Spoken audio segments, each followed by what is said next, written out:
Georgie's name came off a headstone in here. Really? And in the book, Georgie's buried in Mount Hope Cemetery.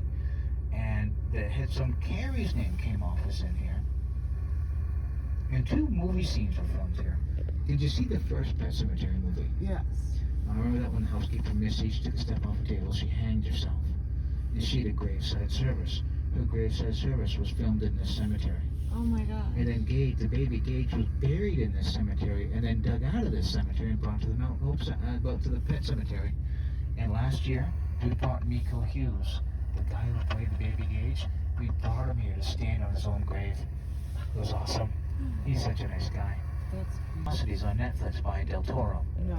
In that, there's an episode. Don't watch all. Watch the first 3 episodes, then it goes right downhill. But one of the episodes is called The Graveyard Rats. It's basically Graveyard Shift, just changing the setting. Oh, That's okay. it. Now, Graveyard Shift, the movie, was in an old mill. Don't go into the basement of the old mill. There's rats as big as Cocker Spaniels.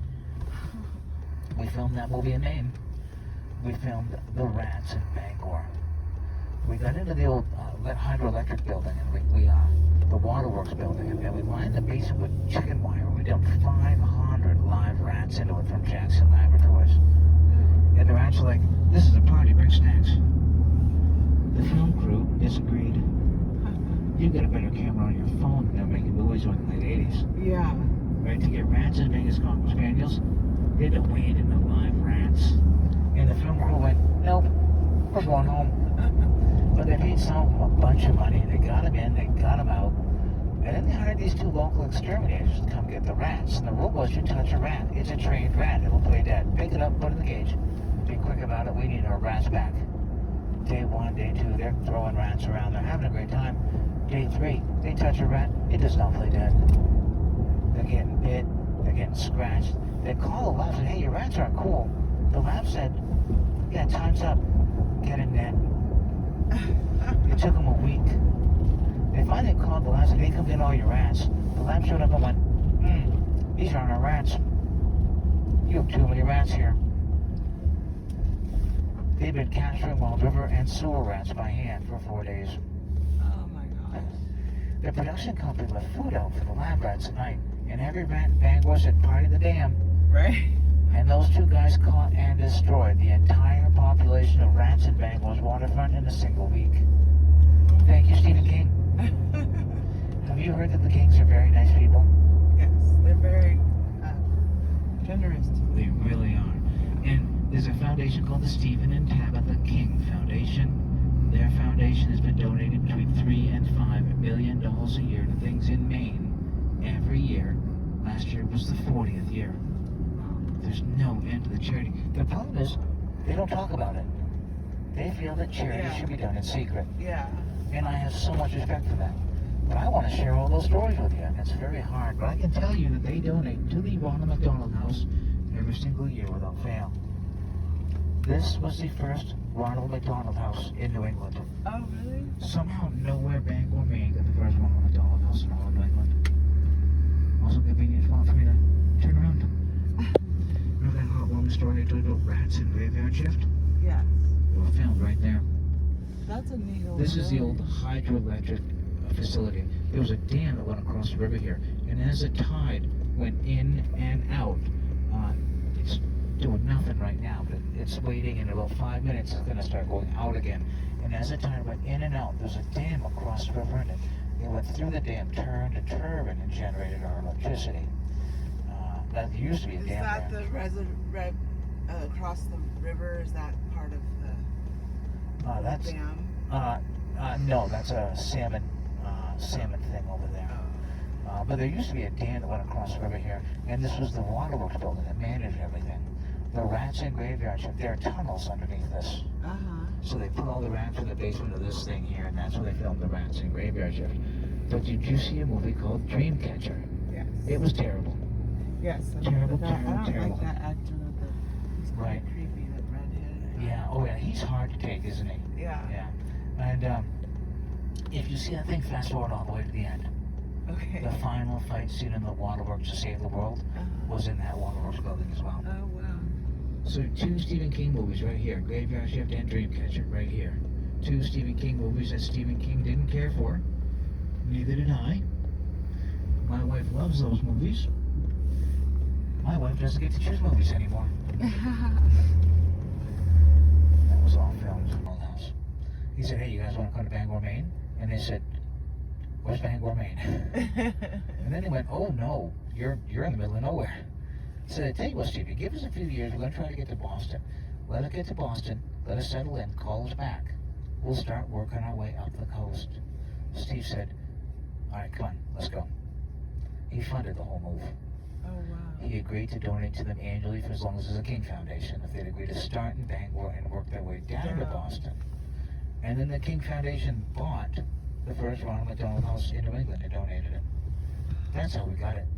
It was the only way the Kings could find to give the rural poor in northern Maine a place to stay when their kids were sick. Yeah. No one knows poverty or sick children like the Kings. Which makes me think of one of my favorite books, Stephen King's On Writing. Has anyone read that one? It's a masterpiece. It's one of the best books on the art of writing ever written. And it's half autobiography. It's about Stephen King growing up poor, becoming a writer, dealing with addiction, getting smacked by a van, and, surviving and getting back to work. The other half of that book is how Stephen King writes books. If you know anyone who wants to be a writer, you tell them to get that book and stick their whole head right into it. Your time is never wasted with that book. Stephen King's On Writing is my favorite audio book. Steve reads the audio himself. Oh, that's cool.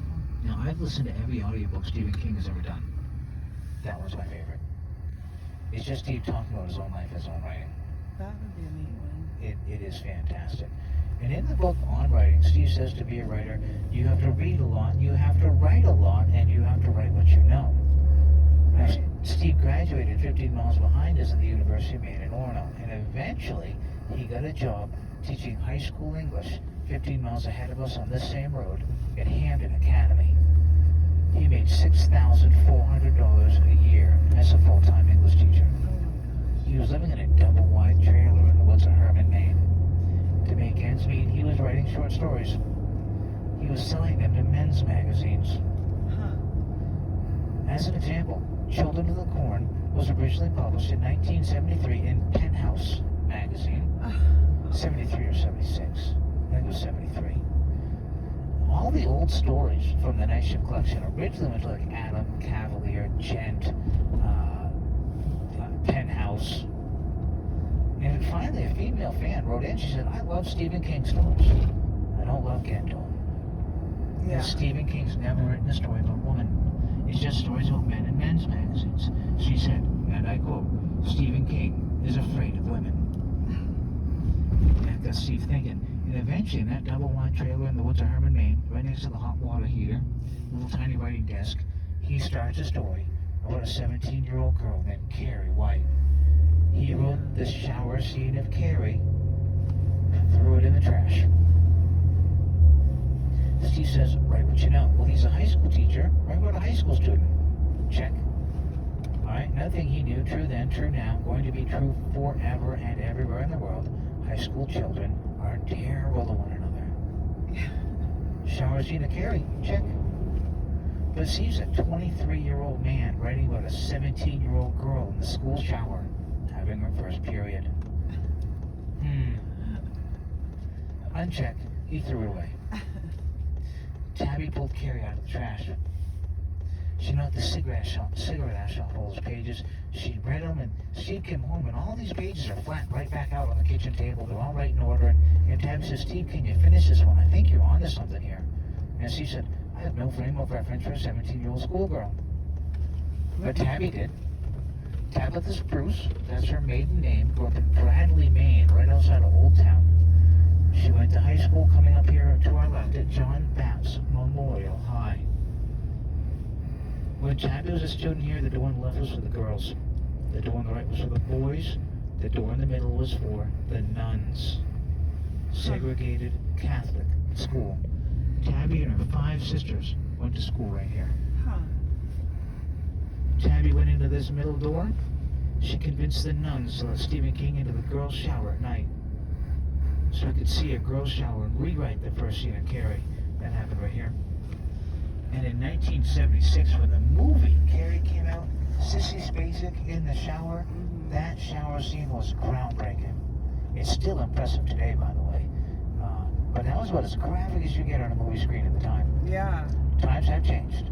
That's for sure. Holy moly. Yeah. It was a shower scene and the movie that made Stephen King a household name, not the book. That's right. Yeah. Because the book, Carrie, Doubleday hardcover first edition, was a flop. Only 13,000 copies were ever sold.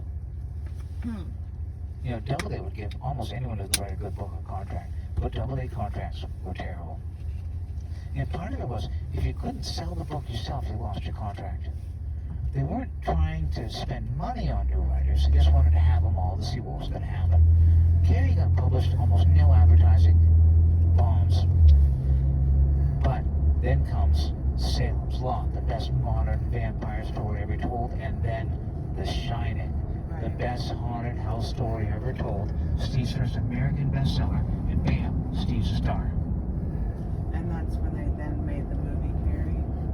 Well, and then Carrie was optioned way before, but the movie Carrie came out right along the same time that Salem's Lot and Shining were all around, and so all these things came together, and Steve's a star, and then Doubleday starts pre-selling books. You pre-sell hundreds of thousands of copies of the next book before it's written. Yeah. And every day somebody calls Steve. They say, Steve, when's a new book gonna be done? And what's the word count, Steve? I need the word count. That tells them how many pages to jam between two covers, right? Yeah. If you have the word count, you can design a book and you can sell it. But Steve doesn't know. He just starts a story. That's it. Yeah. He's not in charge. He doesn't know how long the story's going to be. He doesn't know where it's gonna go. He doesn't plot his stories out. He doesn't use an outline. So he got sick of the phone calls. He said, listen, get off my case so we don't remember that. 400,000 words. That's like 5 carries. That's a lot of book. Yeah. He gave them an absurdly high number so they'd stop calling. And they did. They designed a book, 400,000 words, $12.95. They sold hundreds of thousands of copies of that book. And then Steve turned in The Stand at 523,000 words. Wow. Doubleday lost their minds. They were livid. Now, Bill Thompson was the chief editor at Doubleday back then, and he said, everybody relax. He was the only guy who actually read the book. He's money. And one of his friends said, quick, Steve, buy the radio station. No, talking about AM radio. Yeah. There was only one rock and roll station in Bangor, Maine for AM radio, and it was being run at a business loss for a tax write-off. The owners were selling everything, retiring. And Steve Trent said, man, if you don't buy this radio station, it's going to turn into elevator music. We need rock and roll, Steve. And Steve loves rock and roll. He bought the radio station. He renamed it WZON for the Dead Zone, created the Zone Corporation to run it Z62, 620 on the AM dial. That's what I used to listen to as a kid. Oh, wow. Steve had his own radio show. He was a DJ one night a week for 1 hour playing B-side rock and roll. Unfortunately, those were never recorded. Back then, they didn't record stuff like that back then. But my dad and I used to listen to that when I was a kid. Later, all Steve DJ buddies said, Steve, we got to get into FM radio. FM radio is the future.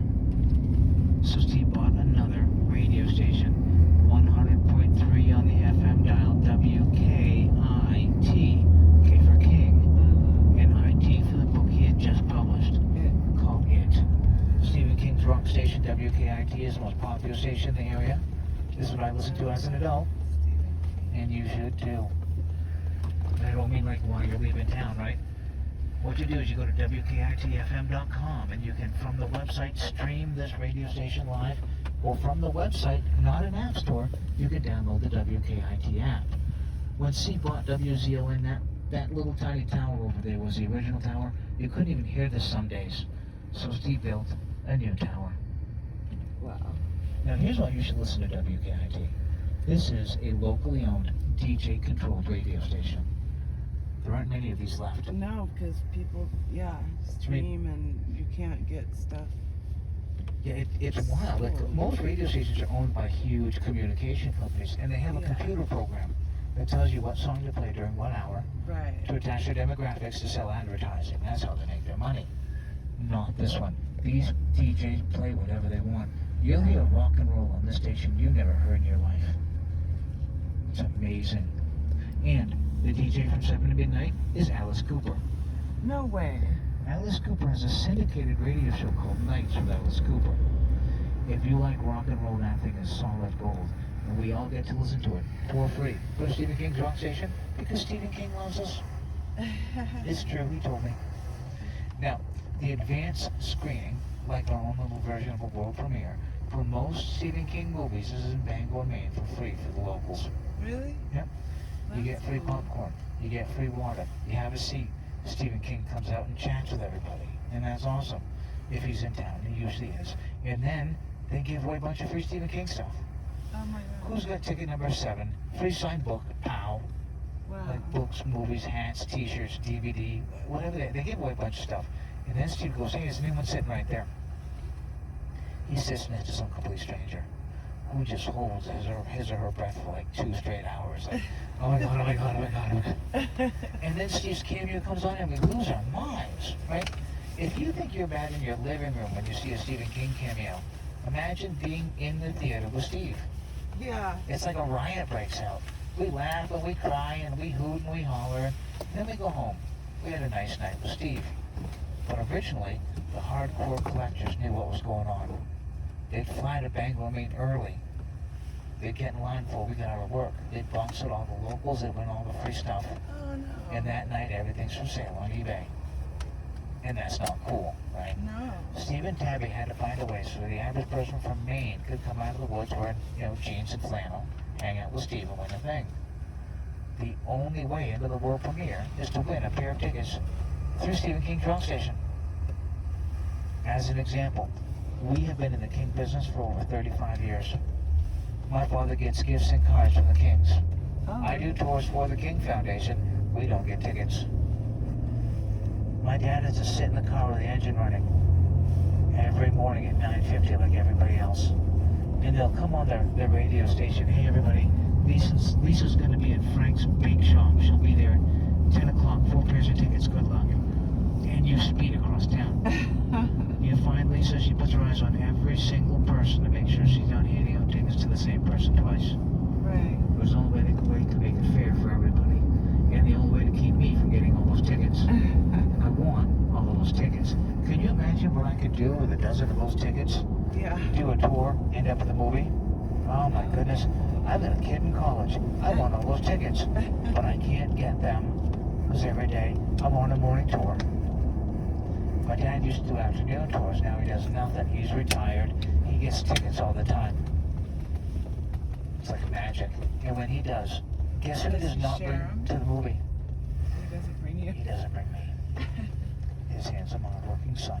He brings mom every time. Smart guy. Got Shift, the creepy dude, his dog was named Moxie. In the new It Movies Kid Vintage Moxie t-shirt. The annual Moxie Festival is in Lisbon Falls, Maine. That's where Steve went to high school. Oh wow. And in the 1800s, Moxie was a medicinal cure-all. Right, A and it was neurotonic. like before Coke. Right. It was like. It was actually, what happened is, it was a neurotonic to protect you from brain softening and amnesia, right? And those all became illegal. They changed the label and created our first soft drink. Yeah. It's the first soft drink in America. It's Yeah. Moxie. They were sold out of here. They've been sold out here for the last couple of days. But if you go to a corner store or a drugstore or a gas station and you see a dark orange label with an old-timey guy in Yeah. white going, haha, Yeah. right? They did You got your something Moxie. on NPR or like not on the radio but on PBS, and it was about the history About of Moxie, right? Yeah. If you see a Moxie and you think, I'm going for it, give me a Moxie and a wafer pie. That's too much sugar. You don't need that. And Moxie still tastes like a medicinal cure-all. What? It's terrible. Recently? No. Oh, rewatch it. Wasn't that in the 80s? It was 1987. Yeah. 87, and maybe 86, 87. It is as bad today as the day they made it. Right? Some Isn't movies. that Emilio Estevez? Yeah. Yeah. Emilio says some movies, like a decade later, they've aged poorly. Yeah. This thing's a time capsule. It's perfectly bad. Steve wrote the story called Trucks. It was in the Night Shift collection. And then he wrote the screenplay to Maximum Overdrive, right? And then he directed the movie himself. Oh, really? It's the only movie he ever has or ever will direct. And he had one of his favorite rock bands, AC/DC, do the soundtrack. Yeah. Who Made Who? And I haven't seen it since Oh my then. goodness. I was 17. It so. is ridiculous. I supposed to do an interview one time. He was talking about some of his stories having translated about the film, and he said the reason Maximum Overdrive didn't do that well, he was coked out of his head the whole time. He had a little cocaine problem. Uh-huh. Would he ever want to remake it? Well, but actually, his son Joe Hill said, because people have asked Joe, like, your dad made Maximum Overdrive, directed it. Would you like to direct a movie? And he said, the only thing I ever want to remake is Maximum Overdrive. He said, technology actually makes that a much more believable story today than ever before. And it needs to be redone. Joe Hill is probably the only person that will ever redo it. Now, they did a remake, someone else did a remake called Trucks. And it's even worse than Maximum Overdrive. So bad. The inspiration for the story Trucks that later became the movie Maximum Overdrive is the only restaurant in Herman, Maine, where Steve was living in the woods, a place called Dysart's. Half family restaurant, half truck stop. The other one, the original one, is in Herman. That's the one I recommend. The other one's right here. The original Dysart's is about 7 minutes from where your hotel is. And if you want to get a Maine blueberry pie, you get it from Dysart's. Oh, okay. Best pie in town. Trust me, I've had every pie in this town. I like pie. Yeah, it's a fantastic Yeah, Trucks, movie. isn't that the one that guy was chasing those teenagers in this big semi? Is that Yeah. the one? Yeah. No, it's nowhere near as good as Maximum Overdrive. Yeah. No, it was pretty bad. Now let's talk about Steve back in that double wide trailer in the Herman, Maine, right next to Dysart's. He got evicted for non-payment of rent. He couldn't make ends meet. They couldn't do it. They shut off their own phone to try to save money, which is pretty drastic, right? Yeah. And their car kept breaking down. The old Plymouth kept breaking down, and the kids were constantly sick. And that's where all the money went. They got evicted. But just as Steve got evicted from that double wide trailer in the woods of Herman, Maine, he sold Carrie to Doubleday for a $2,500 advance. That's like getting $15,000 today. He spent every penny. He bought a new car. It was a Ford Pinto. If you remember those things. Right? He moved his family from the woods of Maine to the slums of Bangor on Sanford Street. Tabby insists they turn the phone back on because they have kids, and then Carrie bombed. And they were broke all over again. Steve said in an interview one time he couldn't give away a copy of Carrie out of the trunk of his Ford Pinto. That's not a feel good story. No. Want to hear a funny story? Yeah. One time my mom heard there was going to be a new author in Bangor, Maine at Bet's bookstore doing a book signing. My parents are great big readers. My mother dragged my father in 1974 to Bet's bookstore to Stephen King's first book signing in history. Oh, wow. That's Carrie, cool. Carrie was for sale for $5.95. And if you bought a copy of the book, Steve would sign it for you. Now I bet that's worth a lot. Yeah. My dad didn't want to waste $6. Oh, no. It is worth over $6,000 today unsigned. Wow. My dad's a dummy. But Mom isn't. Mom's so smart and wonderful. Mom made Dad buy the book anyway. Oh, good. My mother felt bad for Stephen King. He was bombing at that reading. People were walking out on him. My mother made my father get a book and made him get it signed in 1974. Do you guys still have it? No. My parents fell on hard times in the 80s, and all the nice things went. But that's okay because, a lot of people did, right? My parents were both out of work for quite some time. But in 1991, my father bought Bet's bookstore. Oh, wow. He was out of work, and he went to the owner. It was the first store my dad ever bought a book in when he was 5 years old. So he went to the owner of Bet's. She said, "How much for the store?" She said, "Well, how much you got?" My dad said, "I've got my son's college fund." Sold.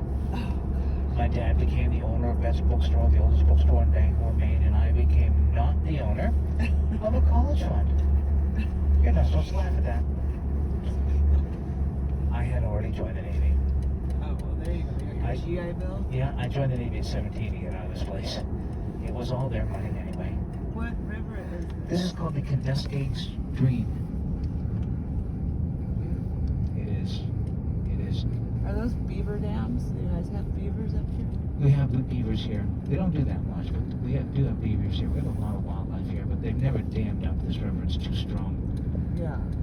You know, it's funny, you don't see in California signs saying moose crossing next 12 miles. No, you don't see those. But when you see one of those things at night, be careful. Yeah, Moose are blind as bats. Have you ever seen a moose? I have, yeah. They're big. And they're on little tiny spindly legs. And little, yeah. And what happens if you hit a moose, you're hitting him in the kneecaps. And they come And then right a through. ton of meat comes into your windshield and kills you. Same with deer. I mean, we do have. Yeah. Now, my dad bought Bet's Bookstore, opened it back up, and then Barnes and Noble came to town. Oh, geez. Remember them? Yeah. Bad news for all mom and pop booksellers. Yeah. Except Stephen King had a soft spot in his heart for Bet's Bookstore, the first store he'd ever signed a book in. With that first night, in 1974, he met my father, Stu Tinker, and signed a book for him. This is one of our local homeless encampments. Yeah, we have a couple of them. This is the smaller one. It must be cold. Oh, this is a terrible place to be in the winter. But this is the big city. We have more resources than all the other towns, so they all come here. Yeah. Yeah, we have a really severe. Yeah, you've got a serious problem. We don't have it that bad yet, but I'm surprised a lot of them made it through the winter. We did lose a couple. Now, when Barnes & Noble came to Bangor, Maine, Stephen King came to Bet's Bookstore when he bought books. Stephen King buys a lot of books. Yeah. He reads like it's a competition. We'll talk more about that. But first, let's talk about my favorite horror novel, Stephen King's It. Oh my goodness, Stephen King showed me My Town, His Way, blew my mind, and scared the crap out of me. Yeah, it's scary. The map of Derry is inspired by the map of Bangor. Derry's backstory in the book It is Bangor's history. In the book It, Steve mentions the flood. In 1902, the Penobscot and the Condescate both overflowed. People were canoeing through downtown Bangor. Oh, wow. Steve mentions the fire. The Great Fire of 1911 burnt half of Bangor to the ground. He mentions the Black Spot, a black officers club that caught fire and killed everyone inside.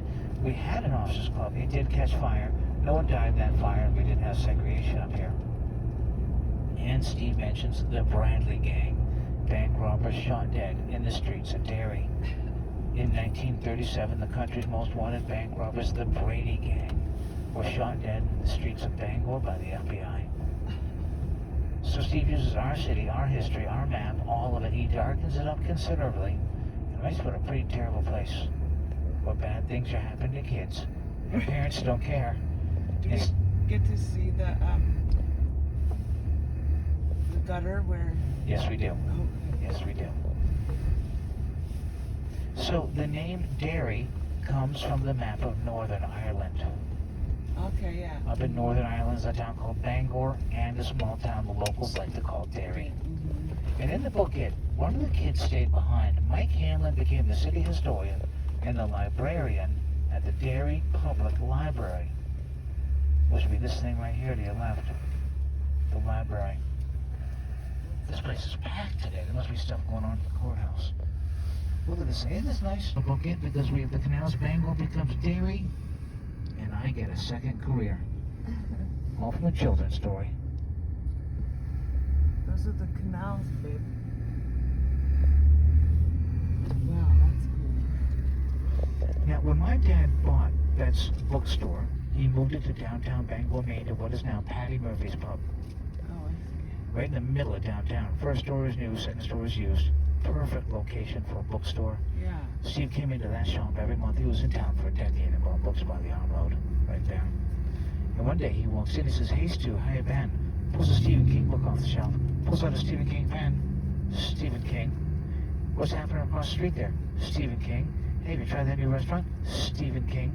He's making small talk, pulling books off the shelf and signing them. Then he says, see you, Stu.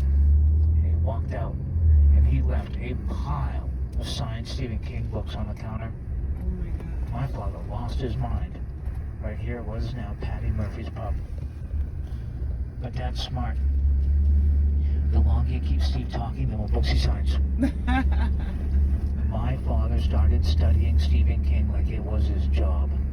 Book, movie, interview, rumor, location. My dad wrote questions on note cards, so he'd have them ready. Yeah, Steve would come in about once a month, hang out with my dad, and that's going way too fast.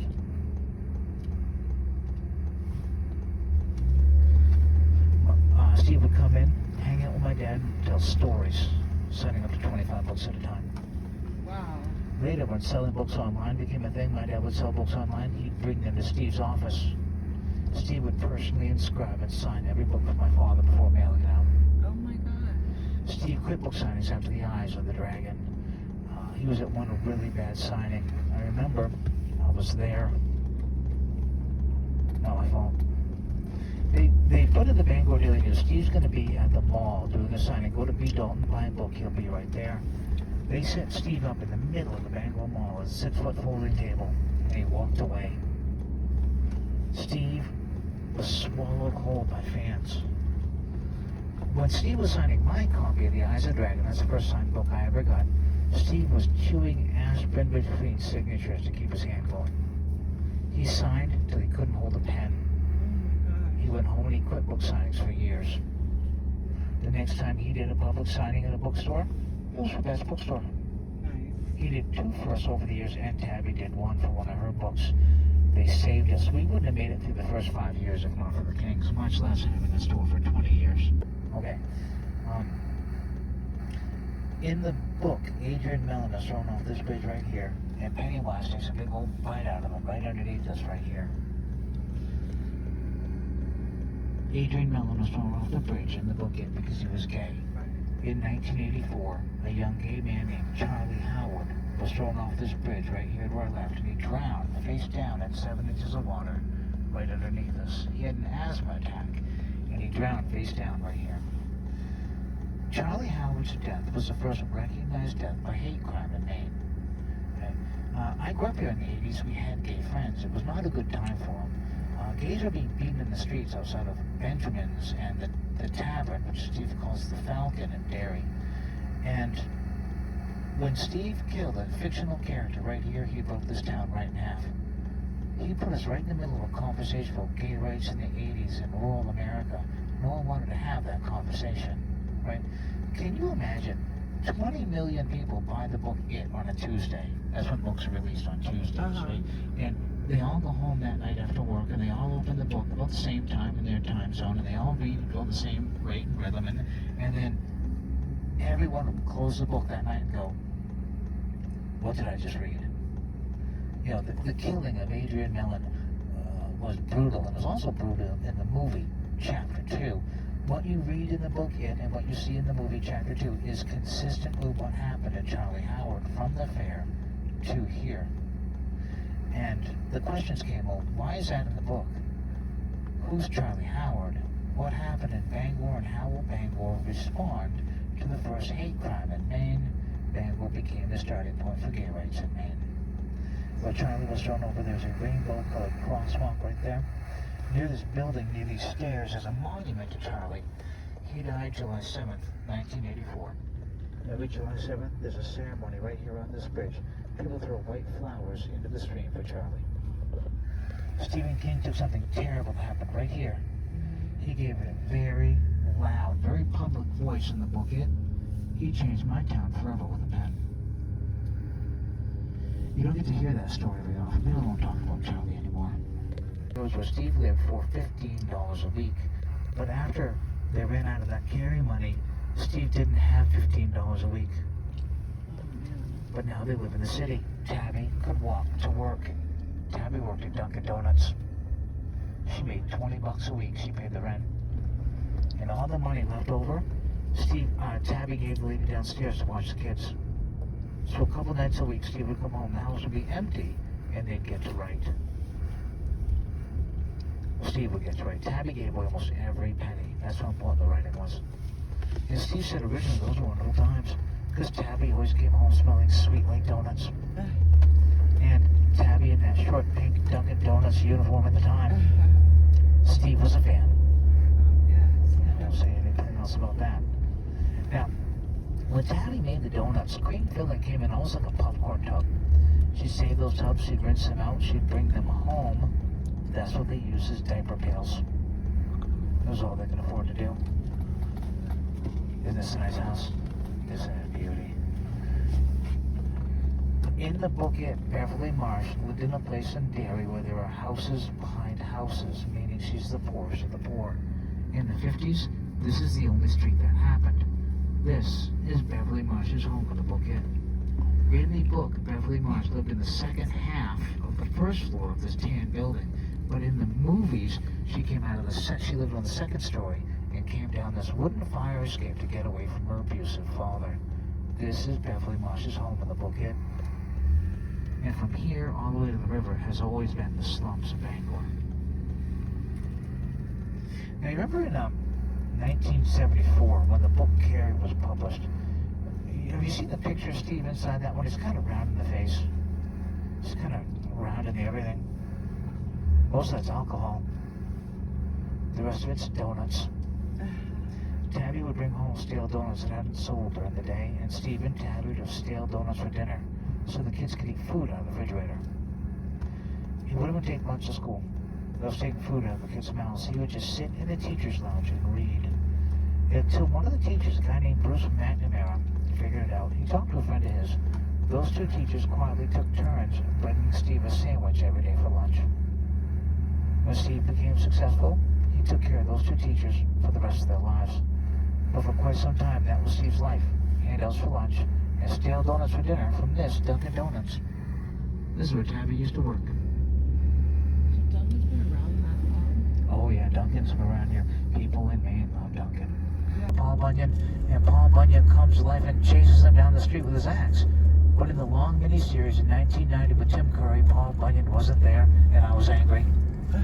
Then chapter 1 came out, Paul Bunyan was in the background of that whole thing, and I was like, here he comes. Any minute now. Nothing. Oh, there he is. Right? Then chapter 2 came out, Paul Bunyan got a scene, Paul Bunyan is a star. And if you ever drive down Main Street and you see Paul Bunyan, he's tall. But if you come up here, he's also creepy. The tallest Paul Bunyan statue in America. Steve calls him exquisitely ugly. $430,000. And everybody else was petrified to let another book go to auction. Because if it happened once, it was going to happen again.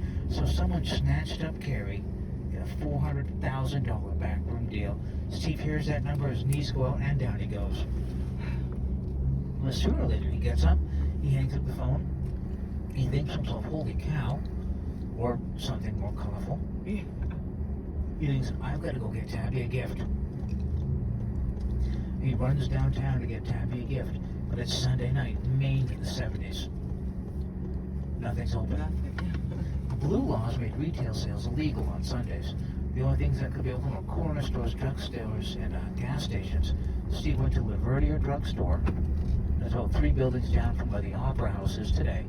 And he bought his wife the nicest thing he could with the money he had. He bought Tabby a hairdryer. That was the gift. Paul Bunyan is at the opening of Bassey Park. What Derry State Fair was the beginning of the bookie, and the kids got bored. The fair sucked. They went after Adrian Mellon. Paul Bunyan in Bangor is at the opening of Bass Park, where the Bangor State Fair has been held since 1849. And in the movie, It, Chapter 1, remember Paul Bunyan was in like a park? The original auditorium was behind this big one. So this was more of a park back then, which is closer to what you see in the movie It, Chapter 1. The mother of 2 children. Both haven't been born yet. One's in diapers, one has an ear infection. The Ford Pinto could catch fire any minute.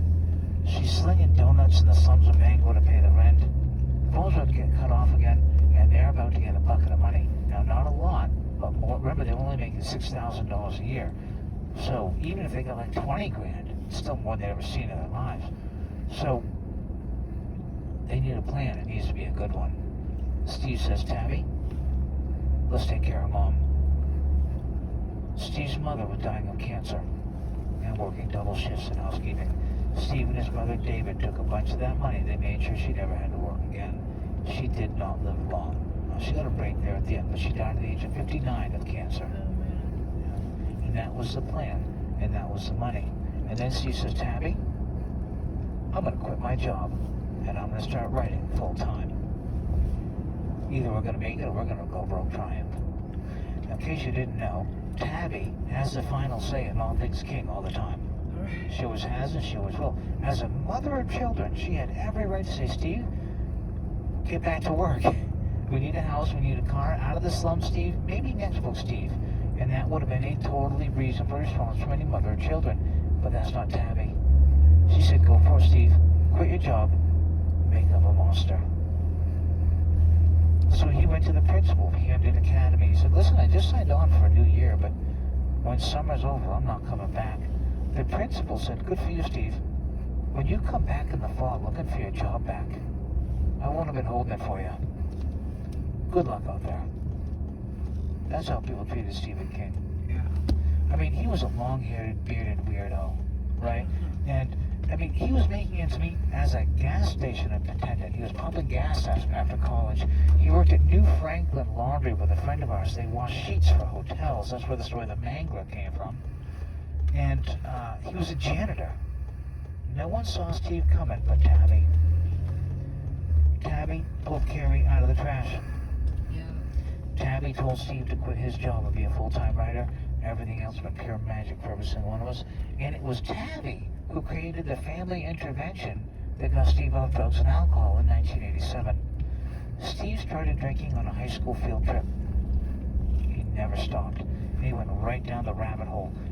If it weren't for Tabby cleaning him up and getting him off drugs and alcohol, he would have been long dead far before we bought Bet's Bookstore. And I can honestly say, I have no idea what would have happened to now going on 3 generations of my family if not for the Kings. Steve has always said Tabby is the smartest decision he's ever made, just like my wife is the smartest decision I've ever made. Now for 10 years, Bet's Bookstore was downtown Bangor in the Patty Murphy's building. For the next 10 years, it was on Hammond Street, where Steve calls Harris, where Ralph lived in the book Insomnia. And Bet's Bookstore was a one-room specialty shop right next to Ralph's house. He sold nothing but Stephen King collectibles. And Ralph used to go into that corner store called the Red Apple because that's what Steve used to do every day. And my dad would be in the bookstore and he'd be like, hey, this is a nice book right here. And so I would say, yeah, here's all my money. My dad would say, you want to get that book signed real quick? And they'd be like, what'd you just say? This little one-room brick front shop was Bet's Bookstore for a decade. My dad would be right in there and he'd say, there's Steve, go get him. Oh my God. Steve would come out of this corner store every day, twice a day, just like clockwork, with a pack of cigarettes. In his bottle. He used to smoke at least 2 packs a day. My dad would say, go get it. Fans would run right into traffic. They'd meet Steve in that corner, and Steve would sign their books for him in the parking lot. Where'd my dad walk home? This school to the left is called Fairmount Elementary. This is my school. This is my dad's school. This is my wife's school. This is our kids' school. This was Steve's kids' school. Wow. And in Derry, Maine, this is Derry Elementary, the school for the kids of the Losers Club. This is their school. And you're like, Jamie, you're just making it up at this point. But in the book, there's a chubby kid named Ben. One winter, after school, Ben was looking at one of these windows in the book, and he could see where Georgie met Pennywise, which is on the other side of this park. None of this was here back then. That's how I know Fairmount was their school. And this used to be Fairmount Park. In Fairmount Park, over on the other side over there, is where a very skinny man was given a cursed pie by an angry gypsy. In the book Thinner, my favorite Bachman book. You could have taken that book at the end and just smacked me right in the face with it. Oh my goodness. In the movie, they made it a park bench in front of a lighthouse at Blueberry Cove, but in the book, it was Fairmount Park. Now we call this Hayford Park. In Derry, Maine, Steve calls this Strawford Park. Hay, straw. See what you did there? Oh, yeah. In 1991, Steve called the city and said, hey, you know that Little League field behind my house? Do you mind if I fix it up? Stephen King built $1 million baseball stadium to the specifications of Wrigley Field in Chicago, 400 feet to the flagpole. Steve spent $1.2 million on this thing. He paid every bill for 10 years so the city would get a little head start. And after 10 years, he bought the new scoreboard with a clock and the Jumbotron screen. This is our Little League field. Kids come up to bat, their pitchers come up, their stats come up, parents lose their minds. And before Steve got hit by the van, he used to always be sitting in the bleachers here watching the games. 300 games happen here a year, at least. Remember, this is our Little League field, but also for Bangor High, Hudson University, all the softball teams, and the Senior Little League World Series. One of the conditions? There can never be advertising inside this field. Oh, wow. They're putting up the fence line. There's nothing there. If this was any other baseball field in America, Yeah. that fence would have been covered, right? Yeah. Papa John's, Aflac, SK Tours of Maine. Over there was built with a $30,000 grant the Kings gave the city. And we all remember it because they sent builders to schools to interview kids and draw playgrounds. They put all those drawings together and they built the first creative playground right there. And then they built a bunch more.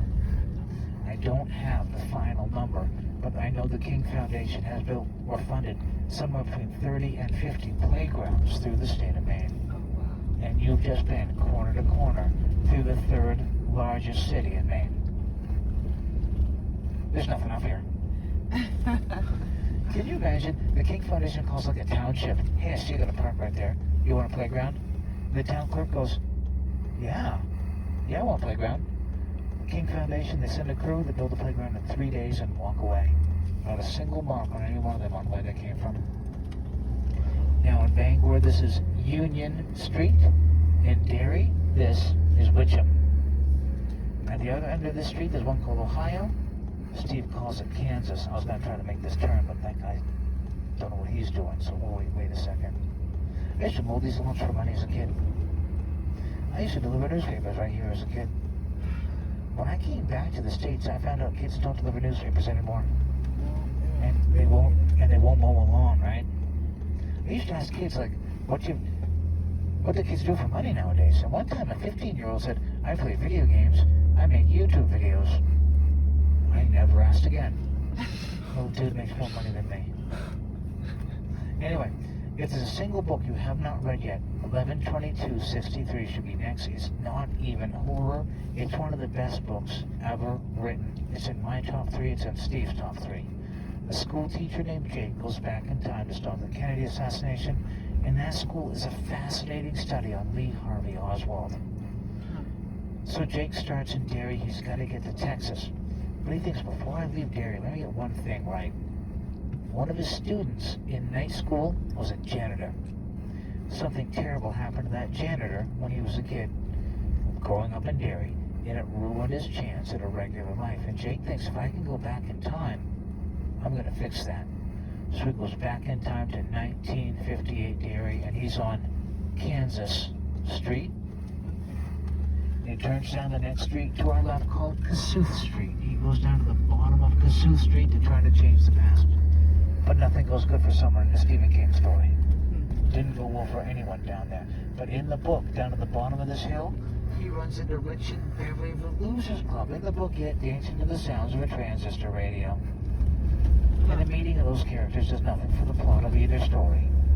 It's just proof, again, that Stephen King loves us. Now this thing coming up on the right is pretty big. It's the standpipe. You know it as the Derry standpipe. Yeah. In Bangor, Maine, this is the Thomas Hill standpipe, built in 1897. This is the only wood-covered water tank of its kind left in America. That is a single metal tank that holds 1.75 million gallons of water. innocent boy. And every night of my life, my head's in a King book, right? I'm a constant reader. Right. And I'm not even making this up. I would. I'm not proud. Don't have to. One night, I was reading about Stanley. Stanley was a bird watcher. Stanley used to sit on that bench right there in the park.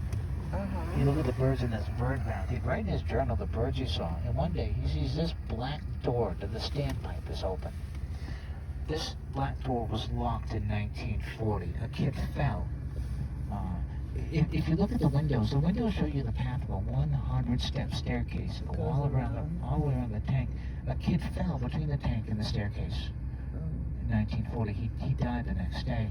They locked this door in 1940. It didn't open again until 1991. So in the 50s, when Stanley's sitting on the bench, this is honestly locked, but he sees it's open.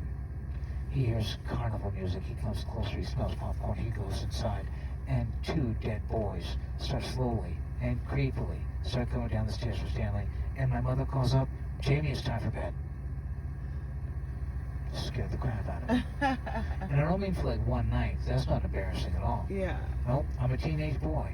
I have a dog named Barney. Barney was a good boy. I took Barney for a walk every night until those rocks. Then I took Barney for a run. Stephen King made me afraid of the dark in my own corner. I ran past his door, afraid of the dark for months. Stephen King is a jerk. Now, in the book, not the movies, the standpipe falls over, rolls down the hill, and steamrolls all of Derry. That'd be epic. My parents would be dead. When Steve wrote the scene of Stanley sitting on the bench looking at the birds in the bird bath, he wrote the scene where he was sitting on that bench looking at the birds in the bird bath. This was one of his writing spots. Wow. Before he got hit by the van. When I was a kid, I'd walk down my stairs, I'd look out my window, and I'd see Stephen King on that bench with a yellow legal pad, writing by hand. And I actually started writing a full script for every tour, word for word, turn for turn, stop sign for stop sign. My dad went through every single script with a red pen. And now, because he's a jerk, he has moments. No, if I'm not doing this right, what am I doing here? Right? I'm supposed to give you the best experience I can. You spend more time, energy, and money getting here than taking the tour. You specifically, holy cow. So if I'm not doing this right, I'm wasting your time and your energy. And so I had to write a full script for every tour, word for word, turn for turn, stop sign for stop sign. And I remembered while writing all of my scripts that house is in Creepshow 2. That is the Low House, one of the beautiful historic homes of Bangor. It is nice. I used to mow that lawn as a kid. It's a lot of lawn. Yeah. And in 1987, in Creepshow 2, there's a cartoon of kids on bikes. And Kid 1 is being bullied by Kid 2 and his friends. And I remembered in 2017, while writing scripts, that the kids rode their bikes past his house or something. I rewatched Creepshow 2. Behind the bully is that house. What I never knew until that day, behind kid number 1 is my house. I joined the Navy at 17 years old to get as far away from Bangor, Maine as possible. Yeah. I've been in over 30 countries. This is as far as I ever made it. So that's your creepy thing? That's my creepy thing. My wife made that.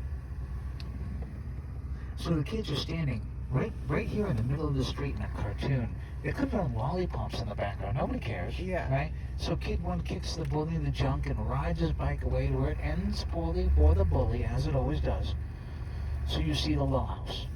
You see my house. The kids zip right down this road, and you see this lavender house, another one of the historic homes of Bangor. But it wasn't lavender back then, it was tan. So you'll see this lavender house in tan. They zip right down this road. Wow. Oh, this little White House here. This is nice. Right? Yeah. Nothing wrong with this little house. It's standing on the first cemetery of Bangor. Oh. It was dug up in the 1800s and brought to Mount Hope Cemetery. Would you live right there? No. No. I wouldn't. And I'm going to tell you why. Because this is one of 5 cemeteries that were dug up. And where the old YMCA is where another one of them was. And when they dug into that thing to build the foundation, they hit a bunch of caskets that had been left behind. If they didn't get those, they didn't get these. I wouldn't even house it for this lady. Holy cow. Do you remember the young boy in the book yet named Georgie? Yeah. Georgie and Bill grew up on Jackson Street. On a stormy day, Georgie made a paper boat, the SS Georgie. His brother Bill covered the SS Georgie in wax, and the SS Georgie set sail for adventure from this first house to our left, this is Bill and Georgie's home in the booklet. Right here. The SS Georgie set sail for adventure from right here. But like every paper boat, in every storm, the SS Georgie went into a storm drain at the corner of Witcham and Jackson, creating one of the most iconic scenes in horror history. This is Jackson. That's Witcham. Oh, And right there is the storm drain where Georgie meets Pennywise. And there was a storm the night before, and storm water was going down and going into the storm drain. He's standing right here, and his brain starts doing a thing. Not a hole under a bridge, Freeberry Ghost, but a monster under the city. What's under the city? The sewer. And his brain goes, clown in the sewer. Stephen King came up with the idea of a clown in the sewer right here, and that's why Georgie meets Pennywise right here in the booklet. I'm going to stand in traffic so you guys don't get me. Yeah, the house to the left with the white porch, the gray one here, just sold last year for $725. Up until this year, this was the home of Senator Susan Collins. This was her house. She's moved to the outskirts of town. That was sold for $725. This white house is nice. The White House is Stephen King's guest house. oh wow. This is the nice guest house. house. Steve bought this house to save it